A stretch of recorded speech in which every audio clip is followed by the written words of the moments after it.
Salut à tous, c'est Lunaris. Aujourd'hui, le test de la Yamaha FZS 1000 Phaser de 2002. Allez, c'est parti.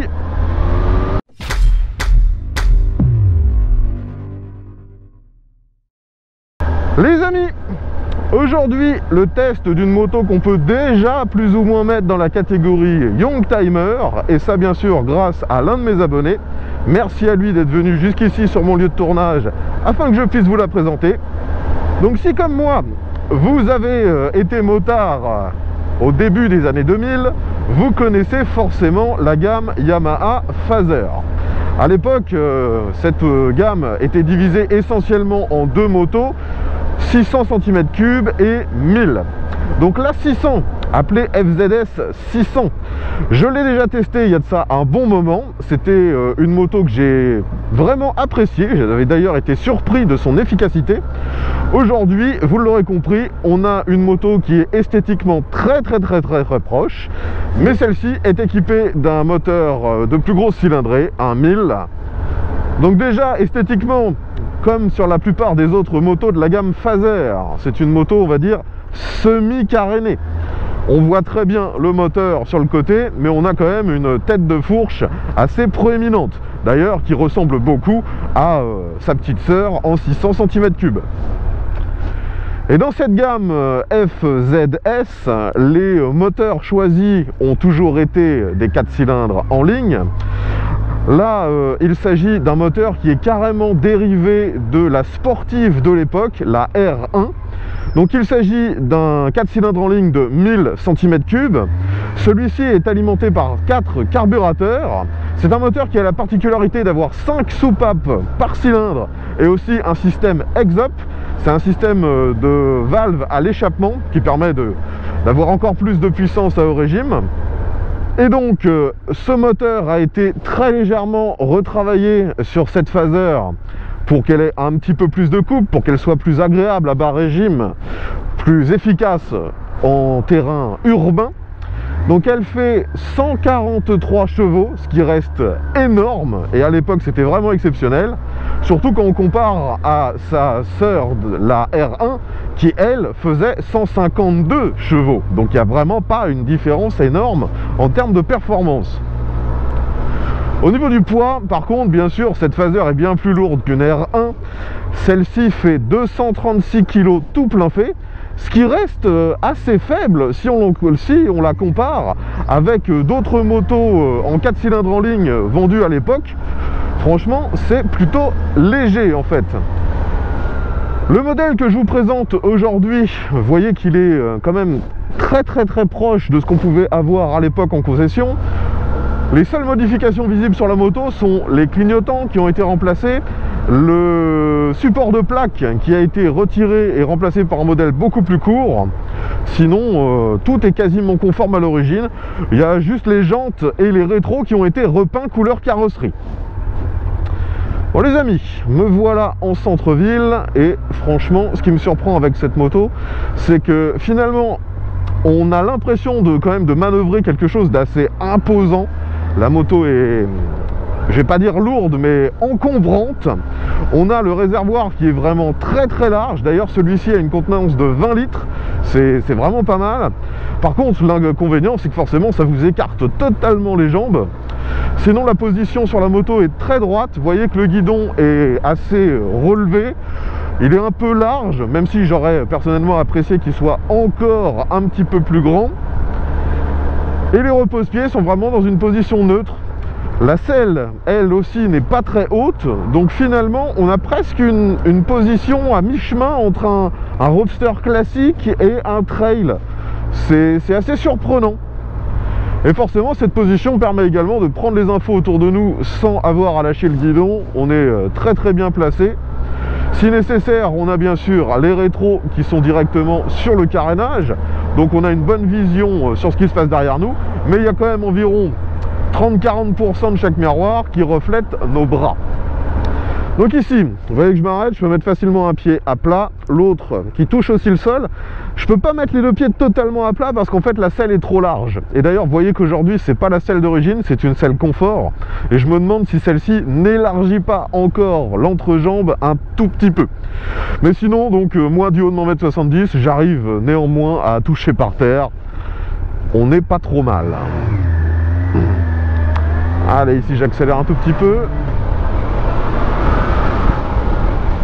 On le sent que c'est un moteur quand même un peu dérivé d'une sportive, hein. Il prend ses tours très très vite. Aujourd'hui avec l'échappement d'origine, forcément il fait assez peu de bruit. Vous voyez d'ailleurs que l'échappement d'origine, hein, c'est une énorme pièce en inox.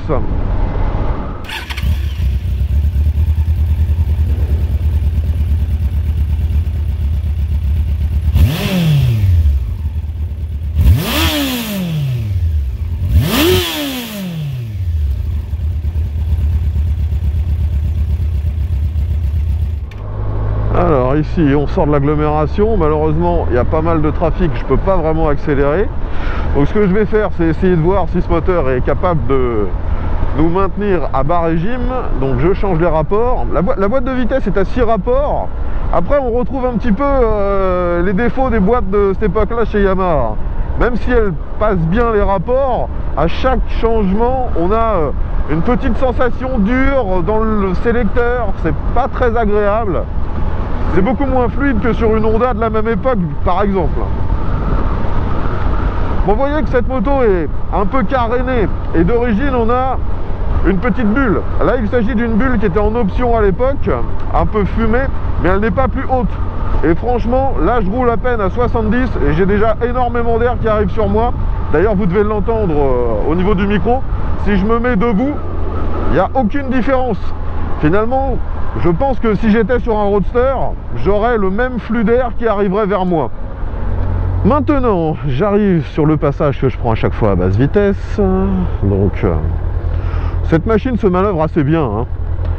C'est plutôt fluide. La taille des pneus est standard, hein. C'est des roues en 17 pouces, 120 à l'avant, 180 à l'arrière. Pas vraiment de surprise ici. Allez, je m'arrête ici, vous reconnaissez les lieux, on va tester l'accélération. Donc, cette machine est puissante, je le rappelle, 143 chevaux pour 236 kilos, j'en bafouille. Il n'y a aucune aide électronique, bien sûr, même l'alimentation se fait par carbu. Il n'y a pas l'ABS, donc oui, logiquement, elle devrait être bridée à 106. Mais ce n'est pas le cas, vous l'aurez compris, là elle est débridée. Et ben on va vérifier comment ça se comporte. Faut juste que je reste raisonnable. Vous voyez qu'il y a un petit peu d'humidité et de boue sur le bord de la route. Et voyons donc comment ça se passe avec cette machine. Je suppose qu'avec un moteur dérivé d'une R1, on devrait monter à 100 km/h en première. Allez, let's go.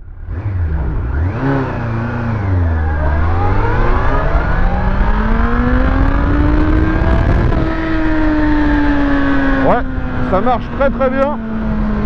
Et finalement, c'est la position sur la moto qui me gêne un peu.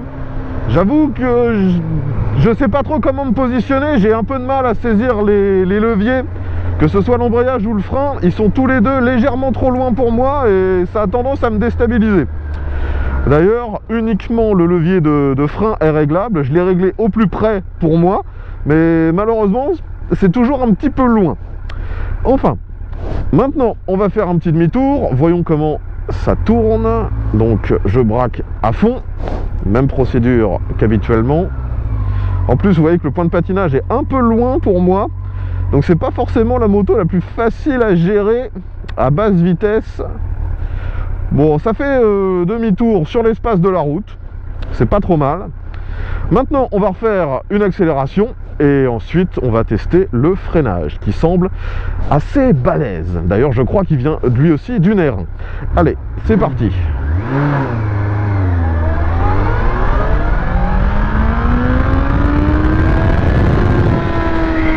Allez, je freine. Frein arrière, ça freine un peu. Frein avant. Fou, fou, fou, fou, fou, fou. Le frein avant est hallucinant, les amis. J'y touche à peine, je mets presque pas de pression dessus et je suis cloué sur place. D'ailleurs là il a fallu que je me contienne pour ne pas bloquer et tomber bêtement, hein. J'ai vraiment pas freiné très fort. Et déjà les performances au niveau du frein sont surprenantes, hein. Pour une moto qui a une vingtaine d'années, je m'attendais pas du tout à ça. Bon, sinon au niveau des performances, vous avez pu voir que ça prend 100 km/h en première sans la moindre difficulté. Et on retrouve un petit peu un comportement de sportive, hein. Faut quand même le monter dans les tours pour qu'il ait réellement de la patate. Et de nouveau, avec cet échappement d'origine, ça manque un poil d'exubérance, ça manque un petit peu du côté criard qu'on aime bien d'habitude sur les 4 cylindres en ligne. Là, ça reste très sage, mais en même temps, ultra performant, ça, il n'y a rien à dire. Allez, dans ce rond-point, ça se penche assez facilement, mais on ressent quand même bien le poids de la moto, et je réaccélère.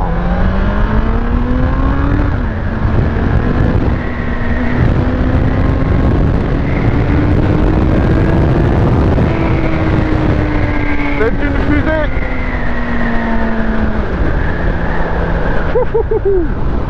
Si vous restez au-delà des 5000 tours en permanence et si vous jouez jusqu'à 10-11 000, franchement, ça devient très balèze en termes de performance. Donc vous pouvez voir qu'au guidon, les commodos sont assez classiques.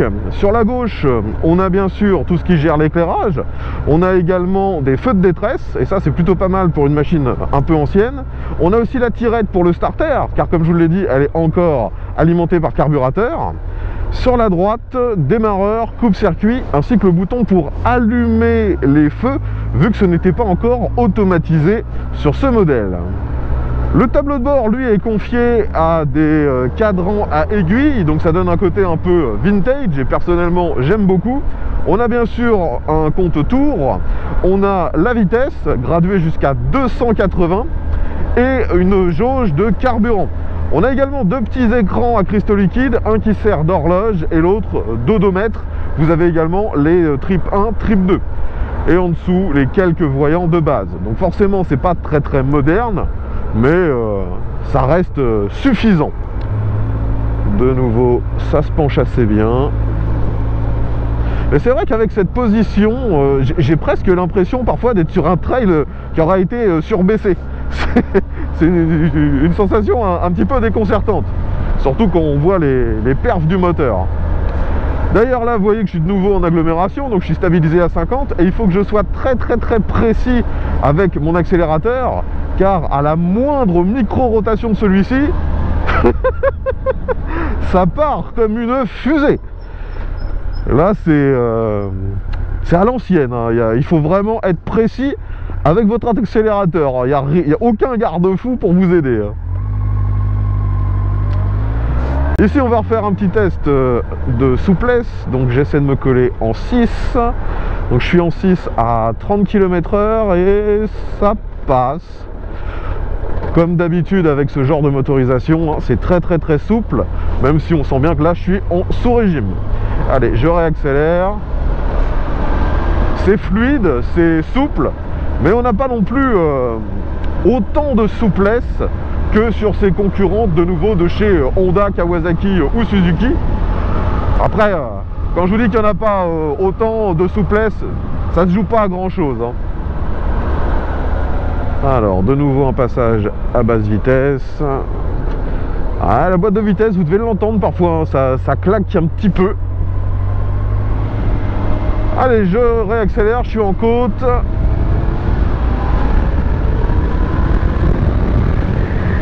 Donc vous voyez que dès les mi-régimes, hein, ça marche très bien. Par contre, contrairement à d'autres motos, je trouve que à très bas régime, ça manque un petit peu de patate. Là, on retrouve vraiment le moteur quand même dérivé d'une sportive, hein. Faut la monter un petit peu dans les tours. Allez, maintenant, un dodane, je suis à 30. C'est relativement ferme. À l'avant, vous voyez que c'est une fourche classique, elle n'est pas inversée, mais celle-ci est réglable. Et à l'arrière, on a un mono-amortisseur, lui aussi réglable. D'ailleurs, le propriétaire me disait avoir tout réglé pour que ce soit quand même un petit peu ferme. Et le réglage me va bien, hein. De nouveau, on voit bien que c'est quand même une base de sportive qui a été modifiée pour la rendre, on va dire, plus sage, moins exubérante. mais le tempérament sous-jacent est toujours là, hein. Et ce freinage, les amis, j'ose parfois même pas toucher au frein avant, tellement il est puissant, il est costaud le truc, hein. Allez les amis, on est maintenant dans une succession de virages, voyons comment ça se comporte.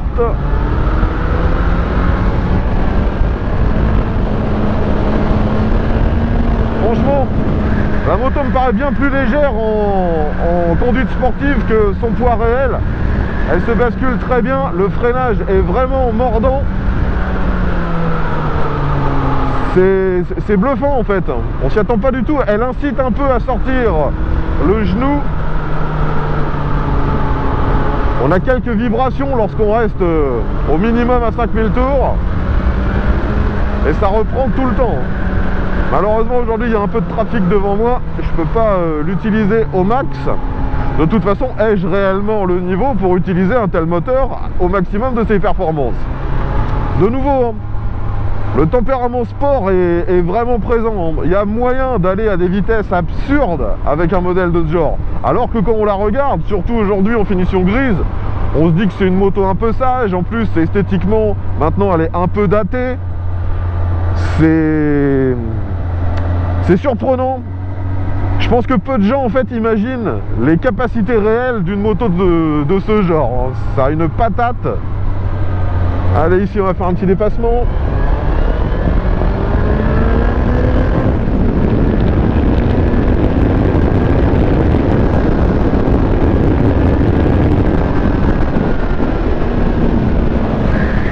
Ouais, franchement les amis, cet échappement est quand même un petit peu frustrant.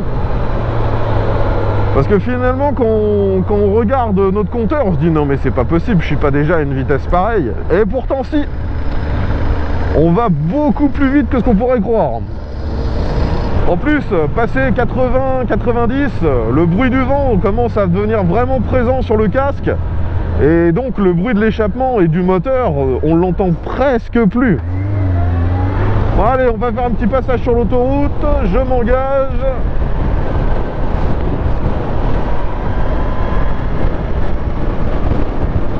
Donc là, je me suis collé en 6ème, j'accélère à fond. J'ai même pas le temps de vous lire la vitesse, à quel point ça va vite.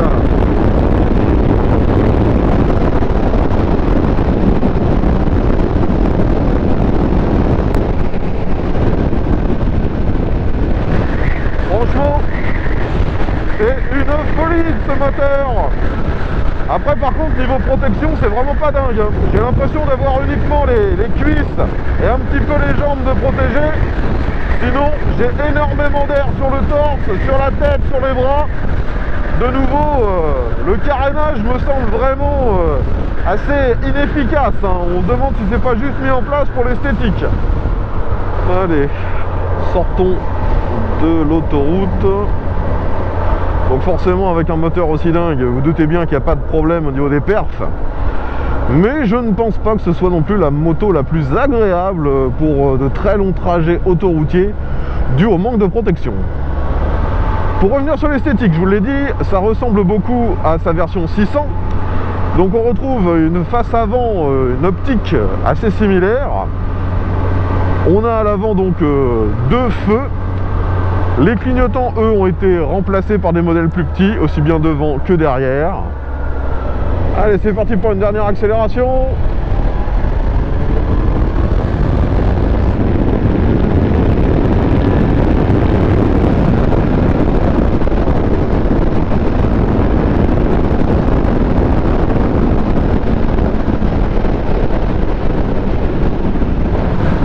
Franchement, c'est stable, c'est performant. Mais il me manque un truc. Il me manque un petit brin de folie. Et je pense que c'est vraiment l'échappement là qui bride beaucoup trop. Il n'y a vraiment aucune sonorité.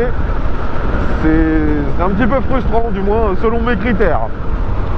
Bon, de toute façon, je pense que vous l'aurez compris, hein, c'est encore une arme, hein. Ça va beaucoup trop vite, ça marche beaucoup trop fort en fait. Personne n'a réellement besoin d'une puissance pareille. Maintenant, parlons des aspects pratiques. Tout d'abord, si vous cherchez des rangements, vous pouvez bien sûr démonter la selle.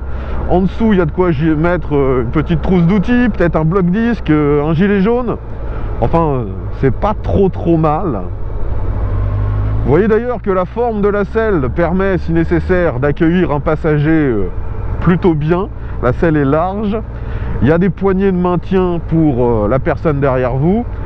La seule chose qui peut poser problème, c'est la hauteur des repose-pieds pour le passager, si la personne derrière a des grandes jambes. Ensuite, l'autre bonne surprise concernant cette motorisation, c'est sa consommation. Le propriétaire annonce une consommation comprise entre 5 et 6 litres au 100 en roulant normalement, forcément plus si vous êtes à fond à faire l'imbécile, mais ça reste raisonnable pour une machine qui a une vingtaine d'années et surtout alimentée par carburateur. Donc maintenant, pour résumer un peu mon avis sur cette FZS 1000 Phaser, quelles sont réellement les choses qui peuvent la rendre intéressante 20 ans après sa commercialisation? Eh bien, premièrement, les performances. Clairement, 143 chevaux, c'est encore quasi équivalent à ce que proposent les motos de ce genre actuellement, qui sont dans les 150 chevaux. En plus, là, vous avez une alimentation par carburateur, et je sais que pour certaines personnes, c'est clairement un plus.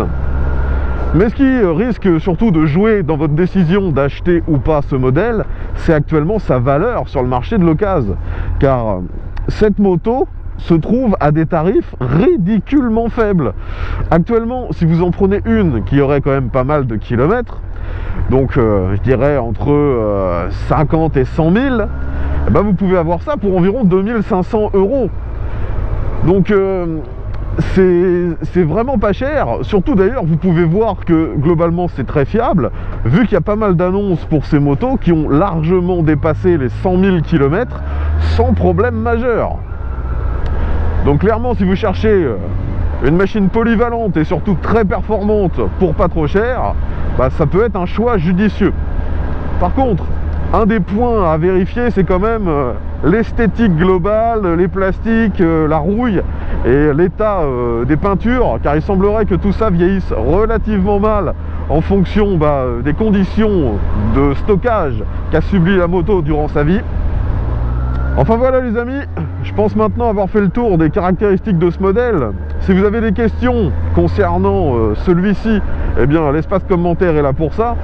Si vous possédez cette machine ou si vous l'avez possédée par le passé, n'hésitez pas également à nous donner votre retour d'expérience, à nous dire qu'est-ce qu'il faut vérifier en priorité si jamais vous avez constaté des défauts ou des points d'usure.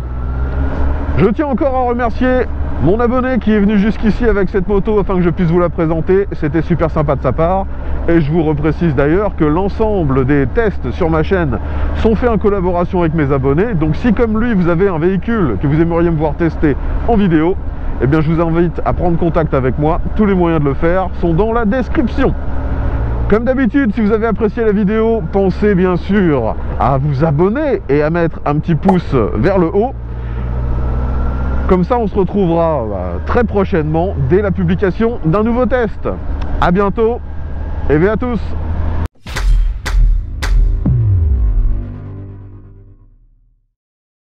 Après la commercialisation de ce modèle, Yamaha a continué dans la même gamme avec la FZ1S qui partage une mécanique assez similaire mais à injection et avec un look un peu plus moderne. D'ailleurs, je vous invite à aller voir le test qui est sur ma chaîne depuis maintenant plusieurs années.